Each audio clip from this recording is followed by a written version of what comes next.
What's up, y'all? It's the Relentless podcast where we're stirring up passion and purpose for marriage. That's right. We're diving into topics you always wanted to talk about. Real life, real struggles, real love, and real results. So what are we waiting for? Let's go in. Hey, y'all. Welcome back to the Relentless Love podcast. I hope y'all enjoyed the last session about communication. Today, we're going to talk about how to communicate love and express it in a way that your spouse will actually appreciate it. But first, what threw me off, Brock, what? Hey, I just picked something out the closet, man. I love it. I know you like this shirt, so I think I put it on just coming out of Valentine's Day time. Like, I'm still in love. I'm still in love, man. I'm still in love, too. But what's interesting, as I was thinking about this episode, I thought about the movie War of the Roses. Have y'all seen that? If you didn't, that's your homework. With Michael Douglas, I think, and Kathleen Turner. Hilarious, or it could be the wake-up call you need. But you got the roses, I got the camo for war. That just, I don't know, that tripped They was me at out. each other's throats, wasn't they? They were. I love that movie. It's so funny, but like crazy. Right, so we're right. not gonna, no spoiler. Yeah, don't spoil it. We watched it a while ago. I was just remembering when you mentioned it. Like, they was like in a They house were together, at like, Yes. going at it. So check that out. In a funny way, though, Yes, funny way. it's a good movie. But yeah, today we're going to talk about how to communicate love effectively. So, Yeah, very, very important. I know y'all heard of love languages, right? Yes. Right. So I remember that being a foreign concept to me when we first got married. I was like, love languages? What is that? Right? Like, I thought we just love each other, man, and just like do a bunch of sweet stuff and make a person feel good. And then like once I heard it years after we had our issues, like when we had our stuff in the beginning of our marriage and we started seeking help, we started getting into things like love languages and effective communication. I'm like, what is all of this? And I was just doing things that I thought a man was supposed to do. yeah. Like the generic stuff. Like I thought I was loving you by paying the bills. I thought I was loving you by going to work and like not being at the club and not like, I'm like, you should love that and be in love with me because look at what I'm doing. And I like, remember you saying, man, any other woman would be happy. oh man. That was the worst thing you could have said to me. But I really, like in that season of my life, excuse me, I really believed that. Yeah. Being newly married, being young, right? Like everything was new in my life and my world. I had never been in a genuinely committed, faithful relationship. Yeah. So for me, I felt like I was high level manhood, loving Romeo. Like, bro, I ain't cheating. Like I'm paying, I got somebody living with me. Like I got a child and I'm paying bills and I'm doing all these things. I'm like, man, she should be in love with me, bro. You should. Ooh. And you then was my like, standards were too high and unrealistic. oh yeah, like, bro, this ain't enough.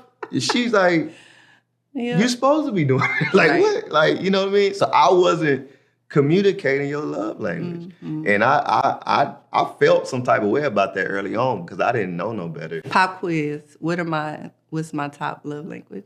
Quality time. There you go. What's number 2? I don't even know number 2. Number 2, wait, hold up. I don't even remember. Dang. I don't remember. I just know, I just focused on the top one, quality Yes. time. Like, hopefully I can get that one right. Yeah. So yours, I think, has changed. Yours used to be physical touch first and Right. then words of affirmation. I feel like words of affirmation is number 1. I want that physical touch, man.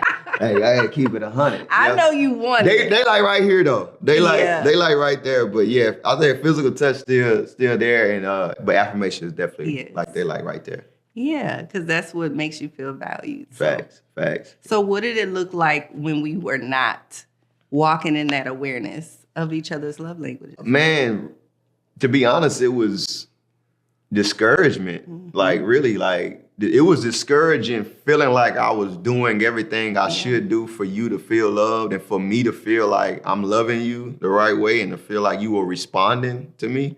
And when I was doing all the things I thought was communicating love to you and you weren't like responding to me, it like really made me upset and discouraged. Like, bro, I'm doing all I can and it ain't enough. Like, what else am I supposed to do to make you feel like I'm pursuing you and I'm loving you? And so it was very discouraging, especially as a youngster. And that's all I knew, right? And I was actually doing new things. This was new to me to do this for a woman and to see that it wasn't giving results. I was like, bro, this sucks. Like, what is this? And it was tied into that performance part of me too. Like I was kind of performing to get a response out of you. So I think my motives and my misunderstanding of what love meant to you led to like discouragement, frustration, and I think even some insecurity. Like maybe you don't really like me like that. Like maybe you really not in love with me because you don't really love me. Like, what are we doing? And so it just led to a lot of thoughts that festered for a while. Yeah. And I think for me, because I struggle with communication in general, and then, we were working through dynamics that made it hard for me to respect you, then even harder, like I try to be real and authentic. It was hard to say affirming things when I was like, dude, you aren't really treating me the way I should, but you know what I'm saying? It was hard. So with that gap, it was huge. Like, you did not feel love. You didn't feel respect, which is actually the greater way that men receive love is through respect. And so that was a big gap. So we were both, again, on polar opposites. So I share that to say it's not that your spouse doesn't love you. If y'all have those big disconnects, it can feel like it. So you just have to figure out how to bridge that gap.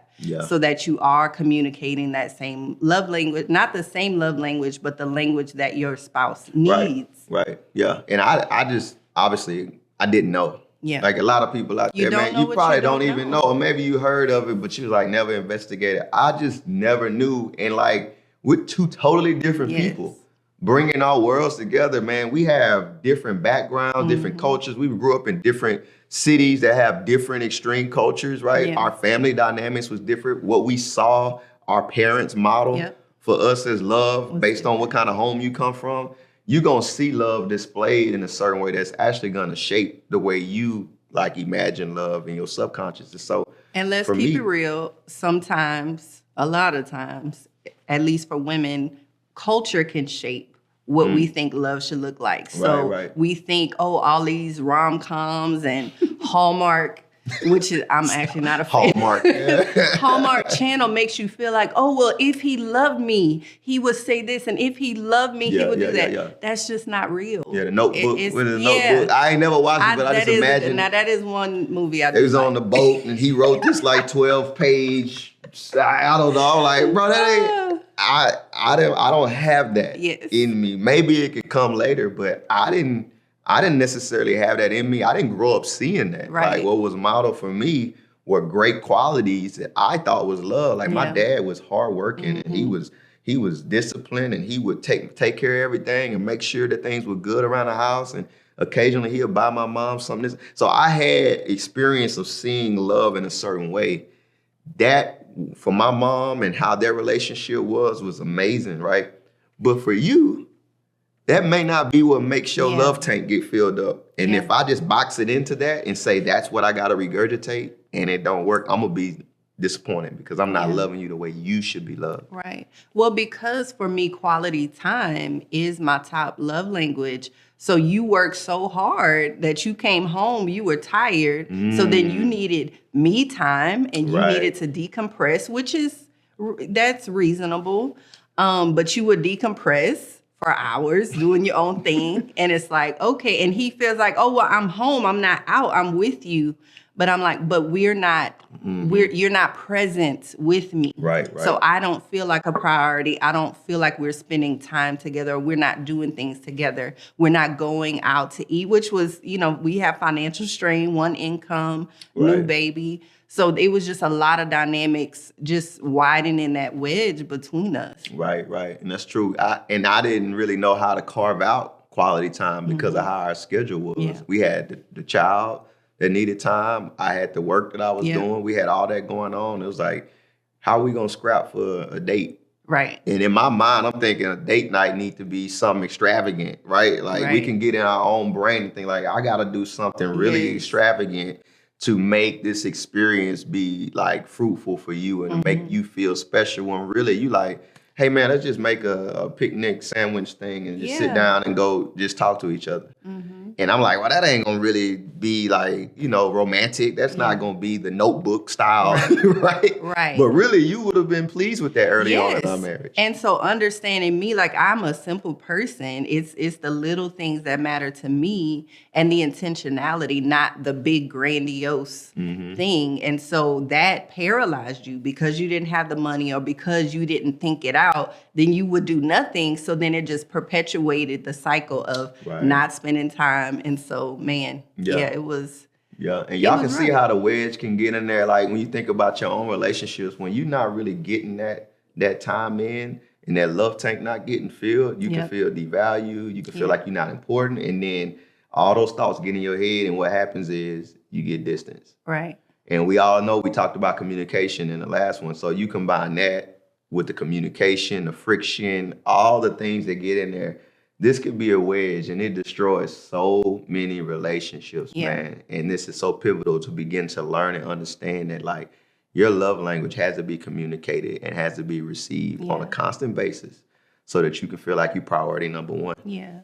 I think it starts with an awareness that naturally we default to the way we want to receive love, like because you value the acts of service, right? It's tied to what you saw in your dad, that you lean toward that, or the physical touch, like, oh, well, let me just grab her, let me come up behind her, and I'm salty because you haven't spent no time with me. Now you come and touch on me? Like, That's real. How dare you? That's real. So we have to just be aware of that. Like, we have to lean against that tendency and lean into, okay, what does my spouse need? Right. And then on the other side of that, it's okay. Like, it's not going to feel natural initially. And that's okay. It doesn't mean, oh, well, I married the wrong person. Oh, I'm not doing this right. It's just, we just fell out of love. No, we didn't. Love is a choice. That's a jewel right there. Love takes work. It's sacrificial. It's doing, I won't wait until you give me what I need to give you what you need. Right. And it takes maturity. It takes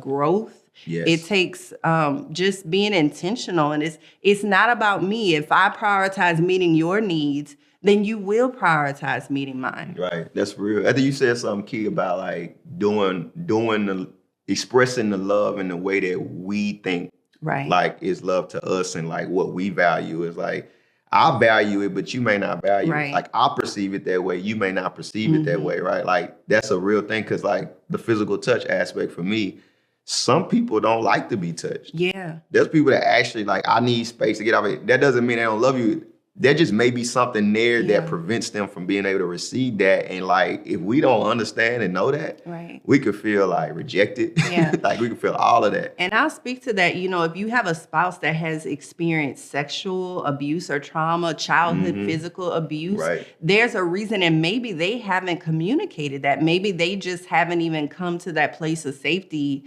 to disclose that yet. I know of couples that they've not shared that with anybody. And so that could be a sign. And so don't pressure them to share that, but just be aware if someone is not responding in the way they should, there could be a valid reason. And we have to be patient and gracious with them until they get there. Truth, man. Also, a thing that I noticed too is that there's certain things that we have done in past relationships. Past experiences that can shape habits and things of that nature that we just think, okay, this is the one trick pony, right? This is the catch all be all. Like, if I just do this, because in past relationships, this has worked, and you try to bring those same things into your current relationship, like, trust me, you're gonna find out one way or another that it ain't like that. Every person is different. And so what was working and positive and getting you results in the past, right? That may not work in your relationship. So please don't bring this into your marriage. Please don't bring old habits and old things into your marriage. This is a whole new person, wired in a whole different way, whole new DNA and the way they function. And it's a learning process of going on a journey to say, how can I learn what makes you tick? How can I learn what makes you come alive? And if you don't do that, because we didn't, we jumped right in. 9 months, we got married, baby, everything, and we just didn't have time to really process, right? We took the wrong approach up front, and it led to a whole lot of conflict and a whole lot of discouragement and letdown. And you felt like a failure because you were really trying everything and man, it's just not enough. So then that created more resentment. But as you were sharing, you shared a key point. It's beyond just the love languages, which we do recommend. Read the book. We'll drop a link for the test so you can find out. But it's bigger than that. It's your values. Usually most conflict is a difference in values. So you value the hard work and I wasn't recognizing that. So communication is where the more we talk and know each other's hearts and our stories, we understand, oh, okay, that's why she's that way. I thought about when I brought you home, my mom, what did she do for you? Oh, she made me a steak. She made you a steak. That was a good steak too, man. Ooh. So my mom was not super affectionate for different reasons. She didn't like to be touched, but she loved me through my belly. And so I didn't even realize until much older, I enjoy spending time. I love going out to eat because I feel love. I feel, because that was the one way we connected. I connect with you on that. I'm glad we do. Man, I'm with it. What we eating after this? For real. Like, I love that. We gel on that for real. So don't be afraid to lean into what does work. And even like we talked about when it's hard to communicate, if you're struggling to talk about finances or whatever, talk about it over dinner. That's where y'all connect. If it's going out, being active, go for a walk and talk about it. Right. I agree. Can we talk about something real quick? Yeah. Fellas, I got to bring it up. Fellas, listen. Oh, Lord. Mind reading versus direct, right? Like, I don't know. I don't want to make an assumption, but I kind of think I want to. So I'm going to teeter a little bit right here with this. But like, as a man, I be wanting to like have you directly tell me what you want. Like, I want you to just, I don't want to have to figure it out, pick your brain, guess, read your mind, do all this scientific study to be like, oh, well, she might want. I just be wanting you to tell me, like, love me like this. Yeah. Like, touch me like this, do that. And a lot of time it just don't work like that. And I'm like, why can't you just tell me? So like, can we kind of just dialogue about that? Like, what's the process of this? So I would say, I don't know is that women, or at least I'm gonna speak for myself, that I want you or expect you to read my mind. I think what I want is for you to take notice, to observe me, to listen to me, to ask questions. And when, not reading my mind, but when you can act out of what you've listened to, observe, it shows like, oh, okay, he knows me. Right. He knows my heart. He knows what I like. And so to me, it just shows intentionality. Yeah. Not mind reading. I don't know if that helps. I get that. I think in experience, I hesitate because I don't want to get it wrong. Yes. Because I'm like, I'm gonna get the wrong answer. But I'm gonna try the wrong thing. You get an A through Z, not just an E for effort.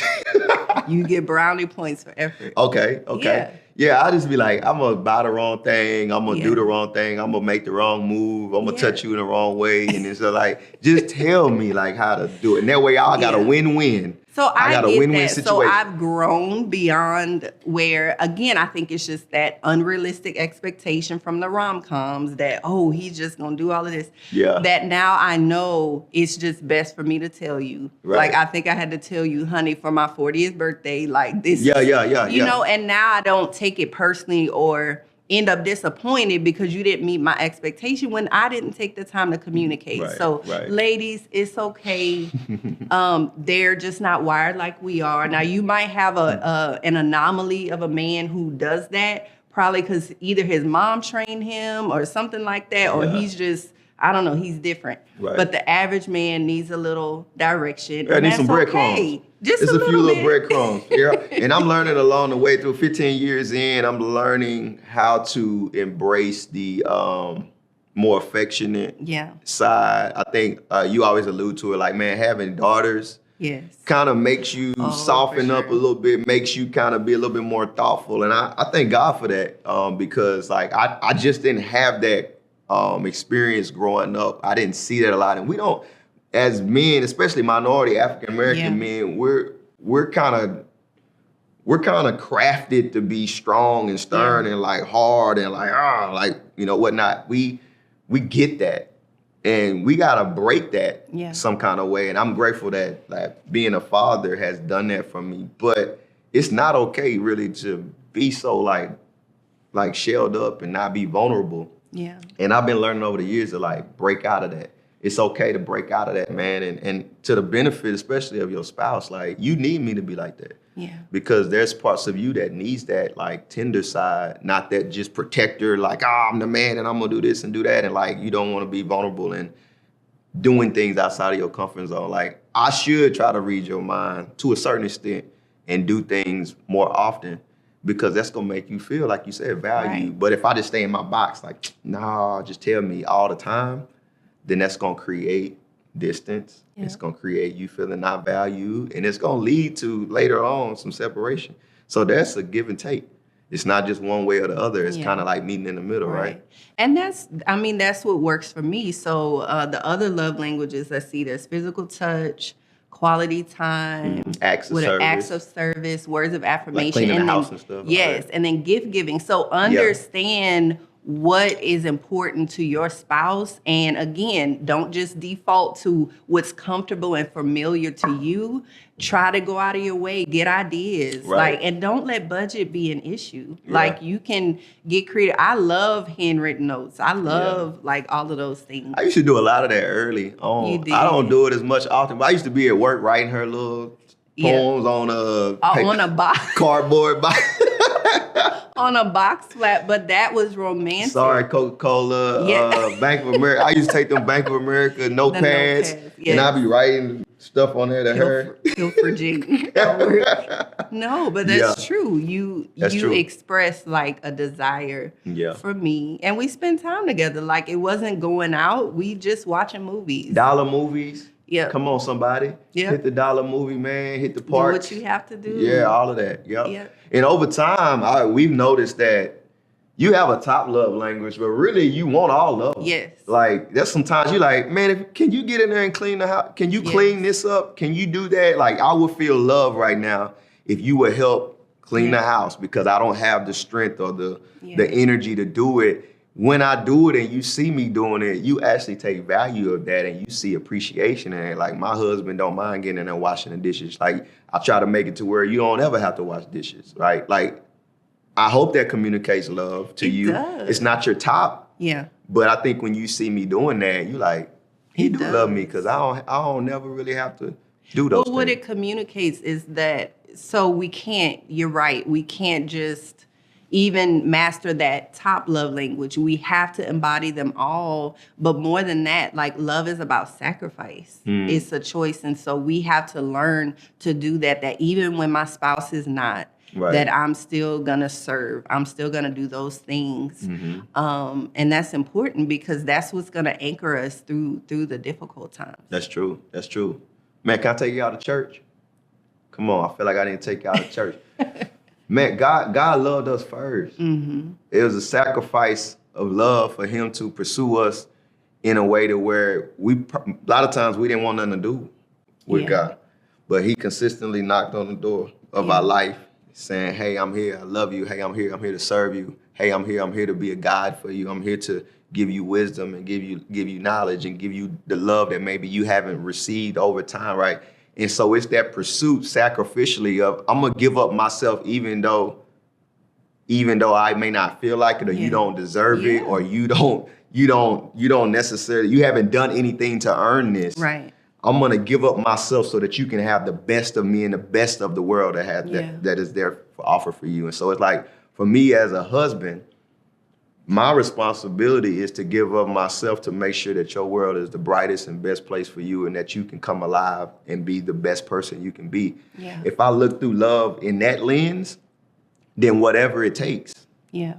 Whatever it takes, I need to at least have a heart and be willing to try to do it and not just say, well, I ain't gonna never do that. Yeah. Well, I ain't gonna never. Well, that's not sacrificial if it don't hurt. Like sacrifice means it hurt a little bit. It means I'm losing something in order to do this. Yeah. And so like when I don't feel like quality time, when I'm tired, I need to push through. Yeah. When I don't feel like cleaning up, but I know that's gonna make you feel I need to push through because it's to the increase of our intimacy. Yeah, and I mean, that's our vows being acted out. We say better or worse, richer and poor, but it's in those day-to-day moments that's where it matters. That's when we have to show up. We're all going to have tough seasons, like where I couldn't, I was on bed rest with one of our kids and I couldn't clean up. And that's when you had to lean more into that acts of service. You loved me in that way.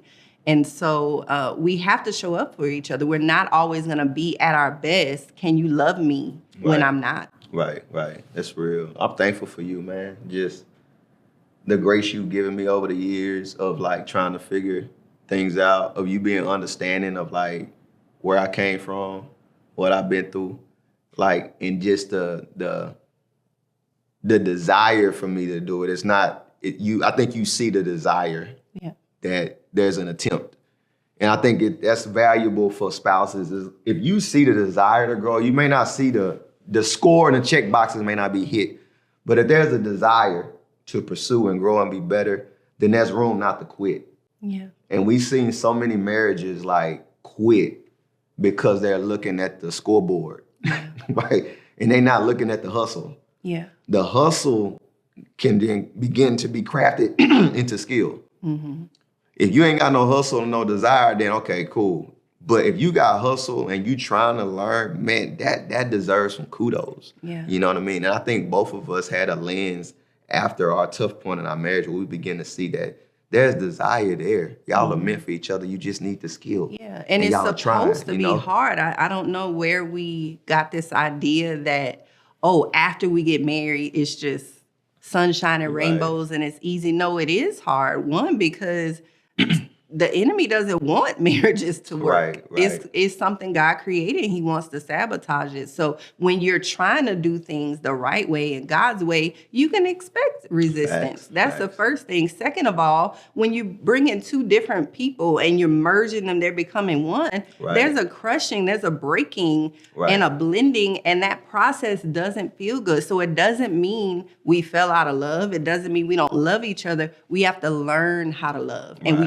can't love our way. We have to learn how to love God's way. And we can know how to love, but if we're not communicating it in a way that our spouse can receive, then that's where the disconnect is. It doesn't mean that it's not there. Right. Come on, Romans 12. Come on, renew your mind.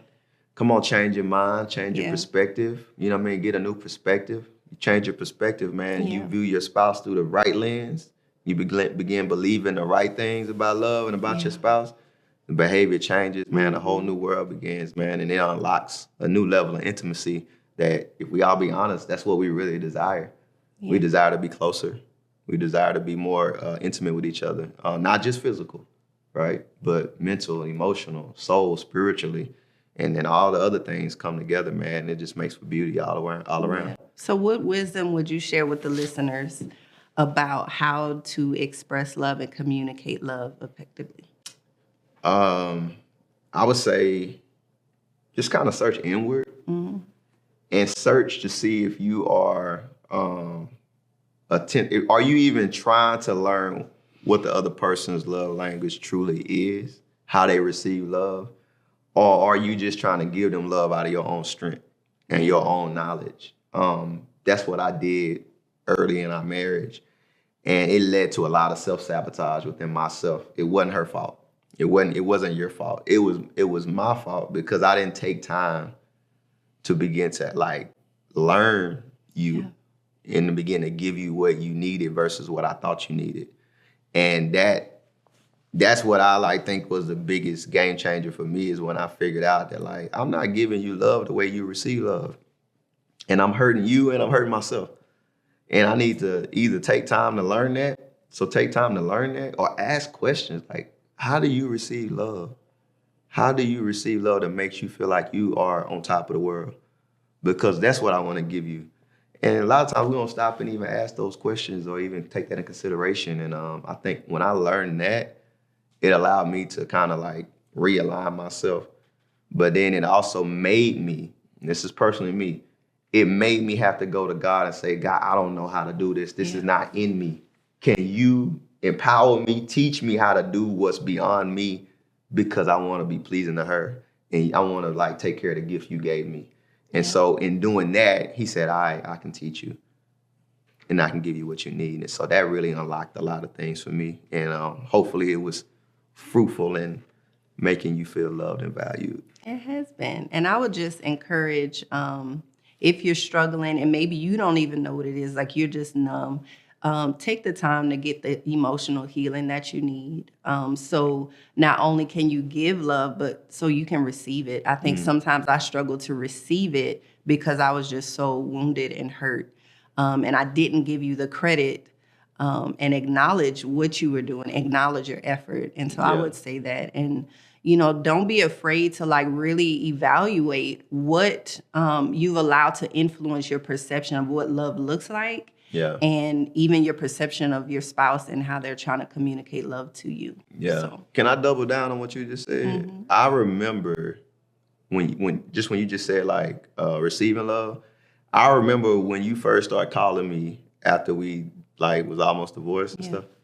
And I remember you called me like trying to be loving and nice and kind. I was like what? Like, what is this? Right? Like it was hard for me to receive that because of the scars and wounds from like our relationship. It had nothing to do with nothing outside. It was from the aches and pains that we experienced early on that initially I was a little like hesitant. You kind of got to give a little room for trust too, especially if you've had some hard things happen in your relationship and then you all of a sudden flip the switch and start doing everything right. Like give the other person time to get to a space where they can actually receive what you're giving, because it may not be instantaneous results. Like sometimes there needs to be some healing. There needs to be like some time to regain trust and get back to a space where there can be reception of what you're giving. And so I think that that's really important, because I remember experiencing that and I was a little hesitant. And then eventually, this is real. I began to say, this is real. I can receive that. So that's key. Yeah, and we just have to persevere. I think we just give up way too easy. And it's simple tweaks with the right tools that can make a huge difference. Right. That's real, man. Y'all enjoying this? Hope y'all enjoying this. Hope it's fruitful, man. We've been living through it. We're learning through it. We want to empower other relationships, man, with the things we've experienced, but also the tools. Man, if you need marriage mediation, if you need anything, any resources, man, feel free to reach out to us. Set up a discovery call with us, man, so we can just kind of talk to you guys, man, and see how we can pour into your marriage and equip your marriage. We've been certified, and we want to be able to be a blessing to anybody out there. So y'all like, subscribe, continue tapping in with the podcast with us. We're talking about like the effects of divorce coming up. Really, really, really big deal, man. A lot of marriages, man, and a lot of families and kids are suffering through this thing called divorce. And most times it's the small things that can be tweaked. And we don't even have to go down that road, man. So we're going to talk about it. We're going to empower you through that. Y'all stay tapped in with us, man. Relentless Love Podcast. We love you guys, man. Peace.